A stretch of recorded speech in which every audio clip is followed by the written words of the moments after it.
Welcome to the Business Spotlight series. I am Everardo Resendiz, known around here as Coach Ever. I am a certified executive and business coach here in Action Coach in Northwest Louisiana. Today I have Raymond Kidd, the owner and CEO of the boat shop here in Shreveport, as my guest. And we are going to be talking about his business, the journey to business ownership, challenges, best practices, and share a peek into what it really is like to own and operate a business. If this is your first time on the channel, please be sure to like and subscribe to get notifications when we drop new conversations just like this one. And so, Raymond, Yes, welcome sir. and thank you for being here today. Absolutely. Thank you for the invite. Well, will you share with us a little overview of your background, how you got to be there, and a little bit about the boat shop? Yes, absolutely. Straight out of high school, I wanted to start working on boats, and so left my home country, which was Zimbabwe, moved to the United States, went to a vocational school for 7 months, got a job at a big dealership, worked there for a couple of years. Things didn't go well at that dealership. They went out of business. So before they went out of business, I moved to another dealership in town, worked there, and then in 2014 decided to do it on my own. Was not a great employee. I didn't listen. I like to do things my way. And anyhow, started the boat shop in 2014 as a service only dealership. And then in 2019, took the leap to get into sales and more of a fully developed or complete dealership, whatever you want to call it. And here we are today with lots of inventory, more employees that I ever dreamed of, and cash flow and profit and all the cool things that come along with business. Okay. And so, what what um, what does the ownership look like right now? Are you the only owner, or do you have any partners in it? Nope, Any I have my partner. investors? My brother is my partner, so Kevin Kidd. We are 50-50. We work as a great team, as you know, coach. I think it's a bit of a yin and yang situation that he doesn't move quite as fast as me, but he puts some longer and better thoughts into things sometimes. So it's a great partnership. It's really, really handy to have a partner if you can that you can trust, because it's a share of the burden. That's right. That's right. And look, I mean, when it comes to businesses and partnerships, um, it really comes down to the amount of trust that you can have with each other Yep. to make things work. So, it's great that you have somebody that is within your family, that can actually, you know, participate this way. Yeah, And so, absolutely. I've always been told partnerships work wonderful until one of two things happen, and that is the business either makes money or loses money, and that's when you can test a partnership. that's awesome. All right. Well, tell us a little bit about the role that you play with the company. What do you do for the boat show? Right. So I'm the sales manager, and then I guess you would say general manager as well. So I'm definitely looking at things from a not quite a 10,000, but maybe a 5,000 square foot level. Um, Overall, a staff. We're very lucky that we've got a good staff, so it just takes a little bit of checking rather than doing. But I'm in charge of budgeting, making sure that the cash flow is there to get through the month. Um, Handling all contracts and stuff with vendors and customers. But again, I'm pretty lucky. I've got a good staff, so my job is much easier than it used to be now that we've got a good staff. Right. So having the right team makes a big difference. It's Um, all the difference. and so, I mean, we talk about the fact that, as the owner of a business, you wear many, many hats, right? And when you Correct. find the right people, you get to maybe pass on part of that hat or that hat completely to somebody else. Very much so. It's the biggest But relief. We went from 4 employees to 12 in probably 2 years, and at 4 employees it was tough because you wore a lot of those hats. And what I found is that I was not wearing the hat all the way on my head in some positions. Is people that I handed that task or duty off to did a better job than I did, which is really cool. right, that's where it really works. And so it sounds though like you're still wearing a lot of hats. Oh, absolutely. You never stop wearing those hats. And I think that if you ever think about going into business and you don't like wearing lots of hats, you should stay working for somebody. There's certain things that have to be able to be done, and And I think because we started small and I did a little bit of everything, it helps when things don't go well that I can, whether it be training or an employee that can't show up because of health reasons or kids or whatever, that you can step into every part of the business because, today's Wednesday, the day before Thanksgiving, and payroll's supposed to run in about 20 minutes.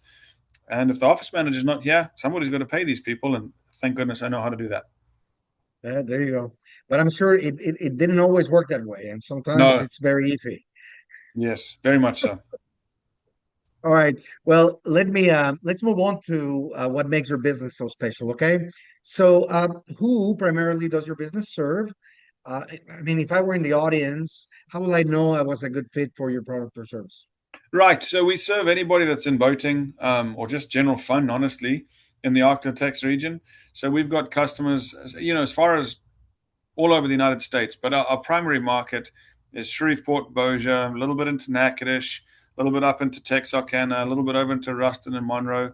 Um, our ideal customer is somebody that in boats you have to have a little bit of expendable income and what have you, and we're definitely a top tier dealership that we may not be the cheapest, we may not be the fastest, but we are the best. We're going to give you the absolute best service that you can get anywhere. Um, Everybody in the dealership doesn't only work on boats, but that's what they do for fun too. And so I really feel like that's a big difference. I joke around that you'd never hire an overweight or fat personal trainer. And so why would you hire a boat dealership that doesn't live and breathe the experience? And so tomorrow, when I get done with Thanksgiving lunch, myself and my brother and two of our employees are going to go fishing all weekend. And when you do that, it's so much easier to understand customers' complaints and problems when you've lived those problems yourself. That's right. That's right. I remember a lesson from Zig Ziglar where he talks about, the guy who sells pans but doesn't cook at home. Yeah, Yeah. 100%. Pans This is is really really true. getting to the mindset of the person who's needing that. And Yeah, so, how do your competitors compare with you? I mean, you're talking about being the best. So, we've got how are you better? we're better because of everything I just said. I feel like that we're still small enough that I still have a pretty big presence in the business. I'm here every day, um, as well as I manage what comes and goes out of the shop with my brother. So we don't have a manager or somebody that doesn't have any skin in the game controlling the end product. We still lake test all of our boats, and when I say we, I mean myself or my brother. Um, we joke around in the shop that it's not signed off until somebody with the last name Kidd has driven the boat. Um, and so just an absolute perfection or seek of perfection is how we do it. And then when we do mess up, we're 100% honest and here to help. So um, never anything to hide. I'm the first one. If there's a grenade, I will jump on it. If we've made a mistake, we've made the mistake. What can we do to move forward? We don't need to ponder on what happened. We just need to fix it. So there's that. We're very lucky that the lines we carry, I wouldn't say we've handpicked, but we have handpicked our lines. That the lines that we sell offer the same support that we do. So as a team together with the boat shop team and our vendors, there's not many problems that we can't take care of, whether it's big or small. And then the fun factor, that's really what makes us different from everyone else. Is it's a very low pressure environment. We do joke around and fun and tease and share pictures with you to become a part of the boat shop family fun. And so I don't know of any other dealerships in town that are doing that. There's some that are really good dealerships. We're just a little different because of the living and breathing of the boats. There you go. Now, you did mention that fun is part of your identity. How does that play out? So yeah, it really does. If we if we're not working, we're on a boat somewhere. So our family has a camp in South Louisiana that we spend a lot of time fishing, and when I say we, I mean my 6-year-old and 8-year-old and my wife and all of us. We all fish. If we're not at the camp, we'll be on Red River or Caddo Lake, um, in the John boat cruising around, and several pictures. Go to our Facebook page or our website, and it's just filled with us doing what we do. Not really pushing a sale, just showing you that we live in sportsman's paradise, and there's so much opportunity to have fun and get wives and kids away from screens, and dad to quit looking at the laptop. They don't have signal on the water a lot of the time, so it's a good place to get away. It is certainly a good way to get away. And so, what is one thing that you wish more people knew about your business? That we truly do care, and I know that sounds so canny and what have you, but we truly take a very large responsibility. If we work on your boat or sell you a boat, or have anything to do with your boat, it's a huge burden for us. Not a burden, but we want it to be perfect. We'll do everything we can, and when it's not, I have driven to Houston in the middle of the night. I have got on an airplane and flown to San Antonio to take care of business. It's I know that sounds cliche, and we can the only way we can show you is if you come and speak to some of our customers, but um, we take that very seriously. Customers work very, very hard to be able to afford the toys that we work on and sell. And not all dealerships take into consideration how important their time is. And so when things go wrong, we are Johnny on the spot. We really, really are. We're also rather honest about the way we do things. I've been accused of being too honest. And we will do our best to guide you in a way that's not necessarily going to benefit us as much as you, whether it comes to what we need to do to the boat or which boat to buy. Um, Again, because of our vast experience, and when I say vast experience, we've got hundreds of years and in all different situations.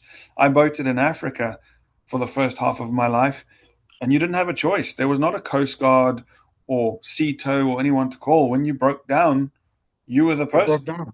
Yeah, and so we kind of take that to heart, and so I feel like that really is what I'd love people to know about us is that we truly care about the people on the water and take it very seriously.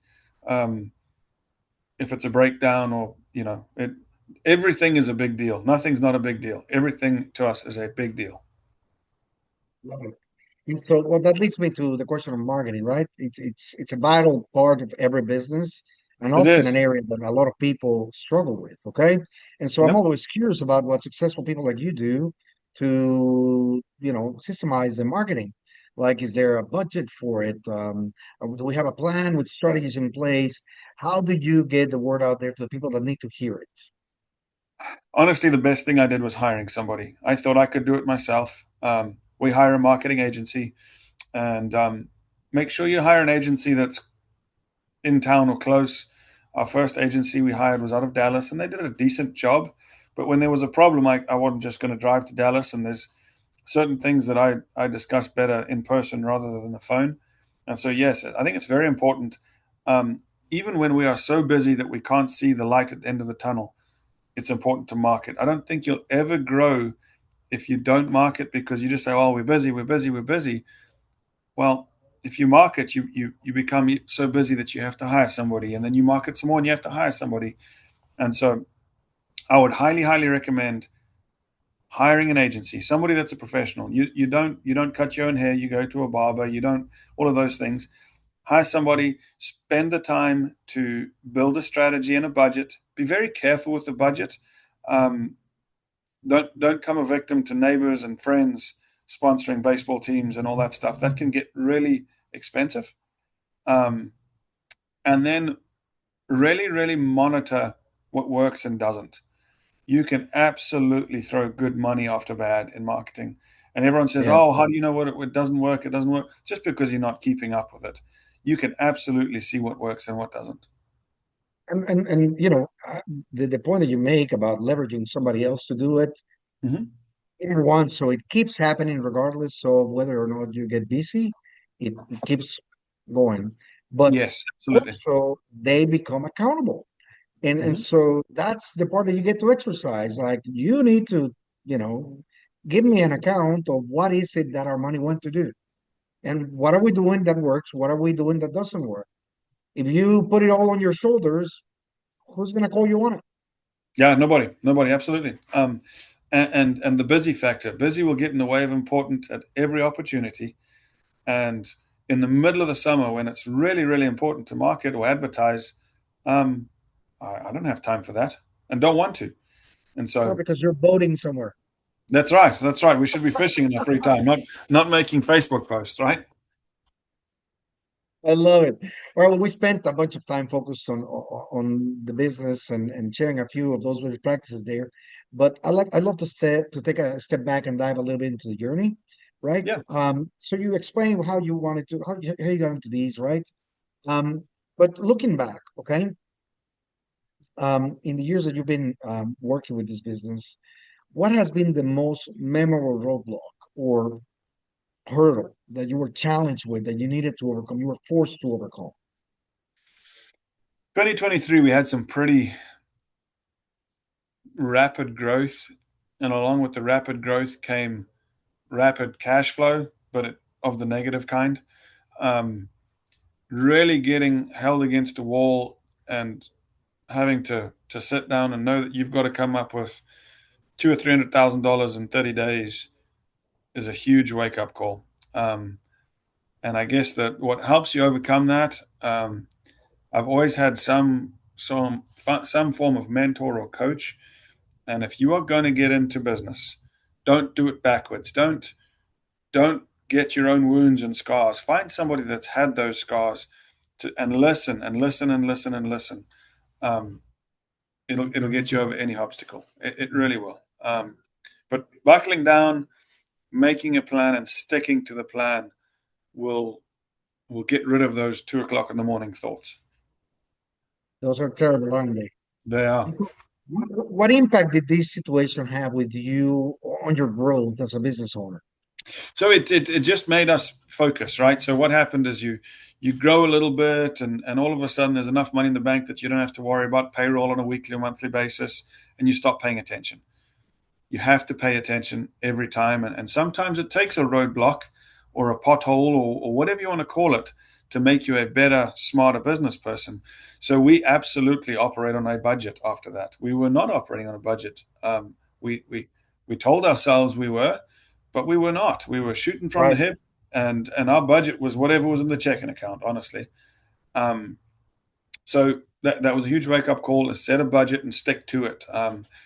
We kind of joke around that we're not allowed any major expenditures in the middle of the boat season, because there's so much cash flow that you think you can do it.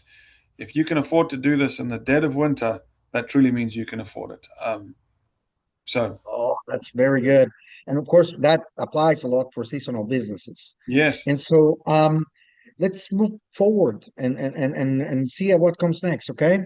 So where do you see this business in the next 3 to 5 years? I'd like to get to a certain dollar value and stay profitable and cash flow positive, um, in this location. And then there's talk of possibly a second location. I'm still discussing that. I've got a pretty good coach, but we haven't chatted too much about that yet. Um, we Second location. The more I think about it, is something I want to at least try. Um, there's some markets. Rural Louisiana is a lot bigger than everyone thinks. If I had to rely on business in just Shreveport and Bossier, there wouldn't be much business. But when we start talking about Minden and Mansfield and Manny and all of these little towns around us, it's a lot. And we There's may a we lot of may lakes around too.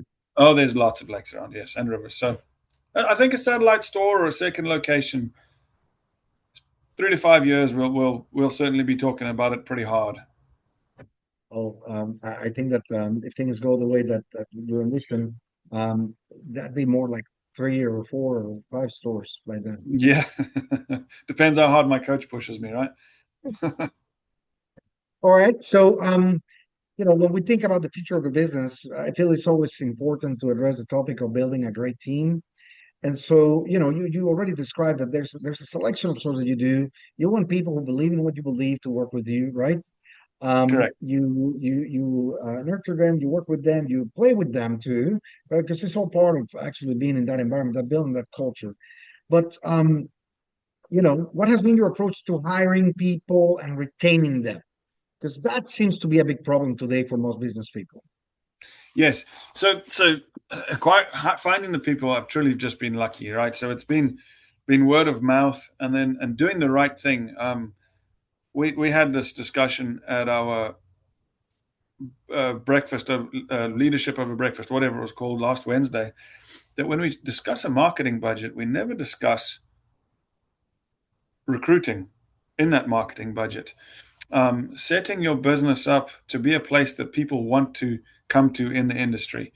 People that if you can get an 18-year-old to say, man, when I grow up, I want to work at the boat shop, you're winning. Because trying to hire with all the things that are on the internet is not easy, and it's that would be my thing, is to make it a place that people want to work at, and that goes hand in hand with acquiring and keeping employees.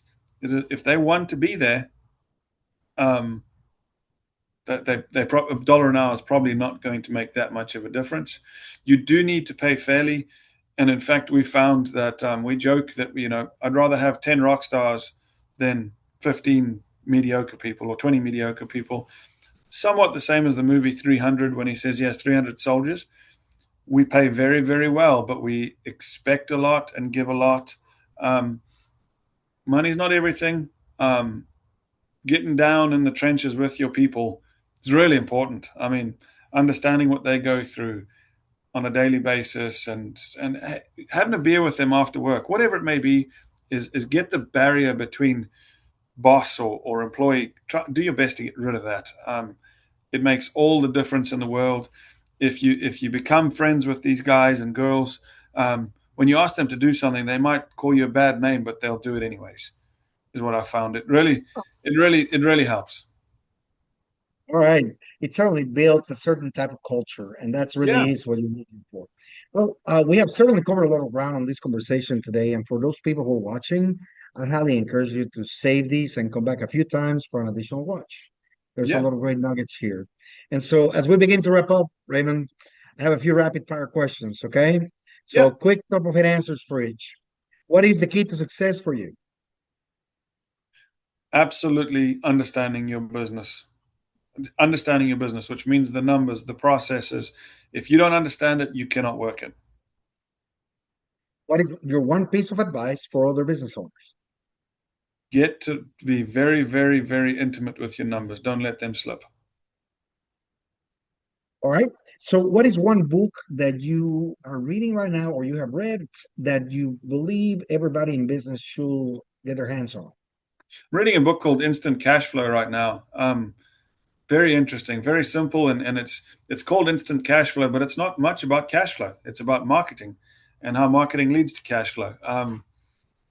It's been a good book, and I plan on reading more. That's one of my early New Year's resolutions, or whatever you want to call it. Is I need to read more. There's so much wonderful knowledge out there, and I'm just letting I'm it just slip letting it. away. So I'm going to start reading some more. All right, very good. So, if you have to choose only one area of your business you could immediately improve tomorrow, what will that be?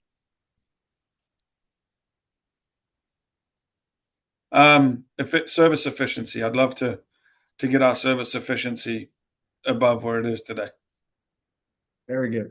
So, before we get into the final question of the day, um, how can other people learn more about you or your company? Do you have any offers to the marketplace that we need to be aware of? Yeah, yeah, absolutely. So coming up in January 9, 10, 11 is very exciting, not only for us, but the whole Arklatex will be the Shreveport Boat Show. We've got 90,000 square feet undercover, inside, climate controlled, with boats and RVs and all the accessories and gadgets um, that you could dream of. Some stuff for the kids, some stuff for the moms and wives. Parking is free, so there's a covered parking garage with a covered walkway. So January, the weather can be a little tricky. You don't have to worry about that. You'll be inside the whole time. Have lots of fun. There'll be food, drinks, a bar, um, entertainment. Just a great time. So check that out. It's at shreveportboatshow.com.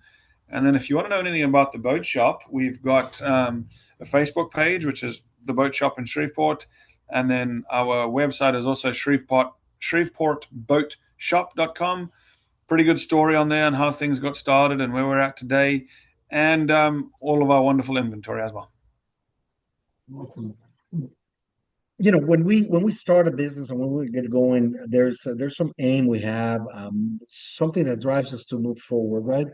But since you've been at it for a while, that inspiration changes, right? You discover new things and other things drive you. What is it that you find that is most inspiring for you today? Spending time with my family, watching my family grow. This business consumed 10 years of my life in about 3 days. Quite honestly, um, getting it off started and going from very small to medium and now medium-ish, whatever you want to call it.